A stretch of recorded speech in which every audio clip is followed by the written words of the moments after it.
Welcome, everybody, to another episode of Mortgage Insiders Edition here with myself, Kim Nguyen, and as always, my co host here, and of course, side partner, Preet Singh. We're both mortgage brokers with Mortgage Alliance, part of Vine Group here. And today we're going to talk about something called HELOCs. So, HELOC stands for Home Equity Line of Credit. We're going to take a really deep dive as to, what it is, who may want it, what you may want to use it for, and how do you actually calculate if you qualify for it or not. Yeah. Hi, everyone. Welcome to Mortgage Insiders Edition. So HELOC is a very common, let's say, acronym used. Even our clients call us and tell us, I need a HELOC. And we don't need to explain it in detail. They are sometimes aware, but we made this episode especially for those clients who are not aware of this product, or they may have heard about it, but they are not 100% sure how it is calculated and used, as Kim was mentioning. So first thing we can talk about is why would you need a HELOC? So you could, or where would you, home equity line of credit. So it's home equity line of credit is pretty much simply a line of credit, but this line of credit is tied up to your property. It's against your property, or the money that is given to you is secured by your property. That's the simplest definition of it. So you may have a personal line of credit, which has no security on it. It's just based on your good credit strengths and your maybe assets sitting in your bank account. Maybe you have 200,000 sitting in your bank account, and the bank offered you 20, 30, or $50,000 against that. So there's no security on it. But in this home equity line of credit, the money is basically based on your property. It's linked to your property. If you do have no property, you cannot get the home equity line of credit. Or let's say if you have no equity in the property, still you cannot get it. So we will deep dive again, as Kim said, we will dive deep into how you can get it and the numbers and the breakdown. But let me tell you a few examples where exactly you could use a home equity line of credit. So the first common one that we always hear is debt consolidation. So let's say you basically used debt money for some other reasons from your credit card or a personal line of credit, and those interest rates are 19, 20%, or in the case of a personal line of credit, 7, 8, 9%, 10%. But in a home equity line of credit, that interest rate would be far lower than those interest rates. So you will basically consolidate the high paying interest rate on these line of credit or personal loans and consolidate into a simple loan called as home equity line of credit at a lower interest rate. The next common one is a down payment on the further, let's say if you're looking to purchase the next property, and then you can use that home equity line of credit on HELOC on basically putting a down payment, right? So you can take money out from your existing property, existing line of credit, you use it for the down payment. So I will stop over here. My colleague Kim will take over the rest of the advantages. And I think to add to that as well too, with the down payment, just keep in mind it's not just to use towards your next property, right? It is a great bridging tool, but on top of that, you could even use that home equity line of credit to actually put it as a down payment towards an investment property and take and even take advantage of something called the Smith maneuver, where again the tax deductions, and that could be a separate video as well too. But again, you can use that to buy an investment property.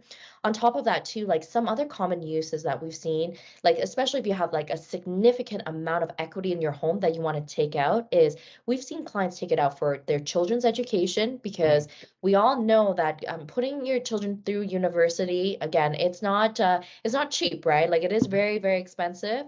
So we've seen it for that.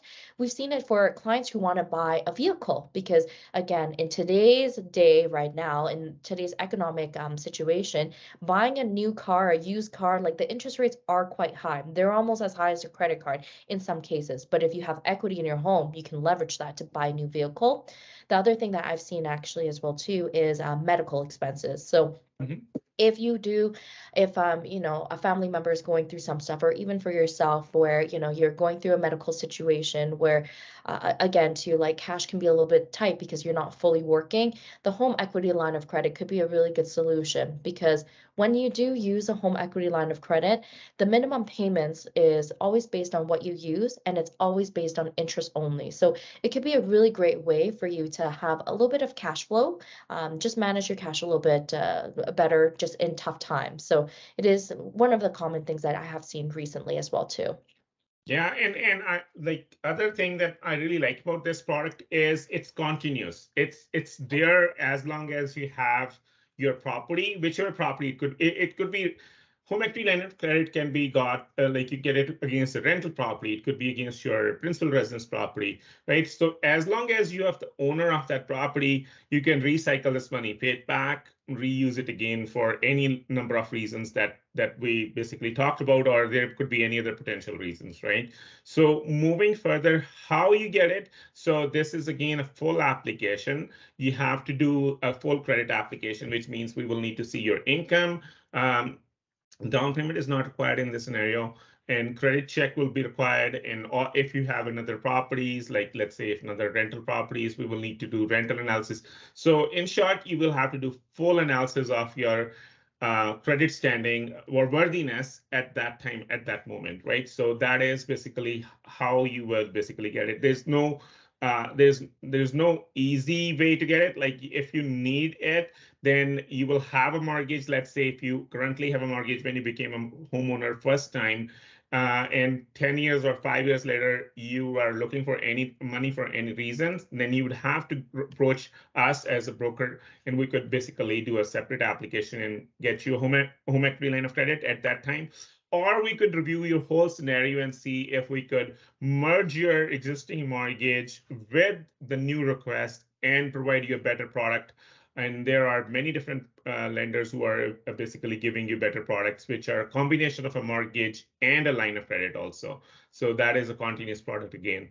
But that's how basically we could provide you, right? Yeah. So Kim will talk about the basically the lenders and the breakdown, or and then yeah. Yeah, so just continuing from what Preet was mentioning is that when you're looking to get a home equity line of credit, just know that the way that the calculation works is you can always borrow up to 80% loan to value. So whatever the market value of your home is, you can generally borrow up to 80% of that. Okay, so just using basic math, if you had, let's say, a home that's worth 500,000, we know that 80% of that value is 400,000. So if you have an existing mortgage that is owing 300,000, if you take 400 minus 300,000, that means that you have available 100,000 home equity line of credit. Now, there's a lot of different ways where we can obtain that 100,000. Sometimes you can get a standalone home equity line of credit. Sometimes we can blend it with your existing mortgage. There's a lot of different options.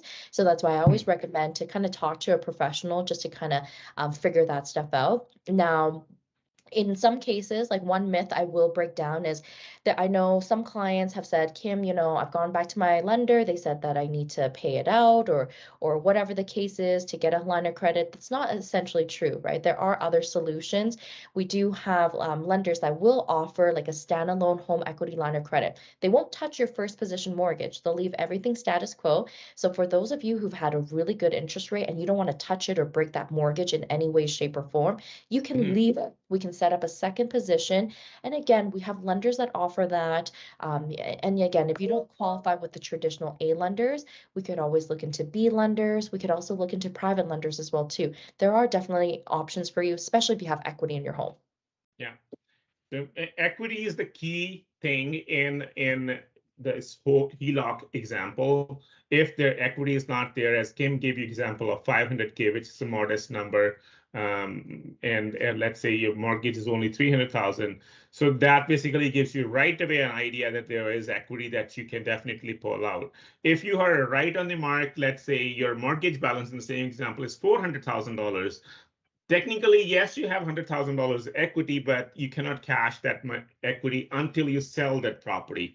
Because of the restrictions from Government of Canada, you can only go up to 80% when you're refinancing your property. You can go up to 80% of the property value. That's the reason why a higher equity, a larger equity in the property definitely plays a very big role in this HELOC example, right? So these are the few reasons why you could get a HELOC or why you should get a HELOC, how we explain that. And the lenders, standard lenders are available, right? Private lenders are available. And we also gave you a breakdown. So if you have any other further questions, our numbers would be listed. Both of our numbers would be listed on this screen, and you are most welcome to call us, and we could be able to help you out. Thank you, guys. Take care.